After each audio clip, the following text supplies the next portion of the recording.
শনিবাৰে সদৌ মৰাণ ছাত্ৰ সন্থা তিনিচুকীয়া আঞ্চলিক সমিতিৰ 2024-27 বৰ্ষৰ নৱনিৰ্বাচিত কাৰ্যনিৰ্বাহক সমিতিৰ দায়িত্বভাৰ প্ৰদান আৰু শপত গ্ৰহণ অনুষ্ঠান সম্পন্ন হয়।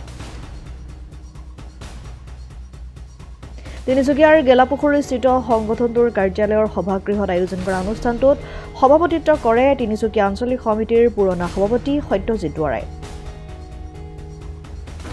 পৰৱৰ্তী সময়ত পুৰণি মটাপুং গাঁৱত 4 দিনীয়াকৈ আয়োজন কৰা অধিৱেশনৰ 19 অক্টোবৰত নৱনিৰ্বাচিত সভাপতি দেৱজিৎ চেতিয়াক আৰু সাধাৰণ সম্পাদক হোমেন চেতিয়াক দায়িত্ব প্ৰদান কৰাৰ লগতে শপত গ্ৰহণ কৰে। শেষত সদৌ মৰাণ ছাত্ৰ সন্থাৰ তিনিচুকীয়া আঞ্চলিক সমিতিৰ নৱনিৰ্বাচিত সভাপতি দেৱজিৎ চেতিয়া আৰু সাধাৰণ সম্পাদক হোমেন চেতিয়াৰ লগতে প্ৰতিগৰাকী বিষয়ববীয়ালৈ শুভেচ্ছা জ্ঞাপন কৰাৰ লগতে আগন্তুক দিনসমূহত জনগোষ্ঠীটোৰ উন্নয়নৰ বাবে প্ৰতিটো ক্ষেত্ৰত সৰব ভূমিকা ল'বলৈ আহ্বান জনায় উপস্থিত নেতৃত্বই।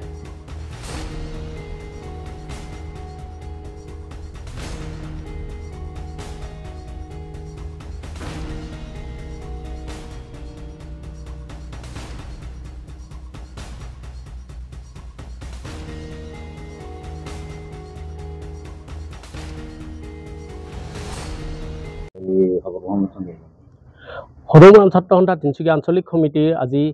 দায়িত্বভাৰ আৰু শপত গ্ৰহণ অনুষ্ঠানটো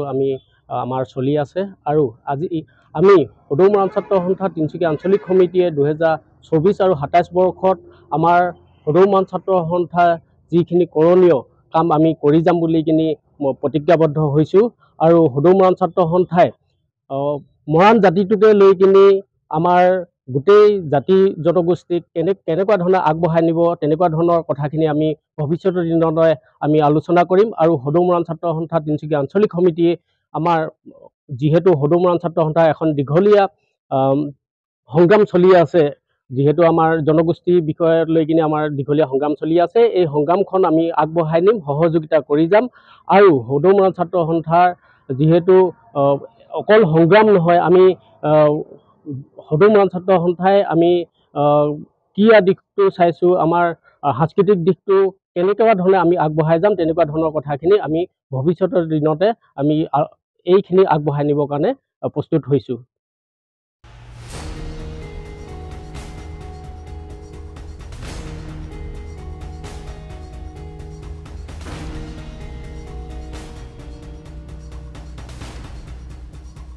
তিনিচুকীয়াৰ পৰা অজয় শৰ্মা ৰিপৰ্ট, ডেমক্ৰেটিক আছাম।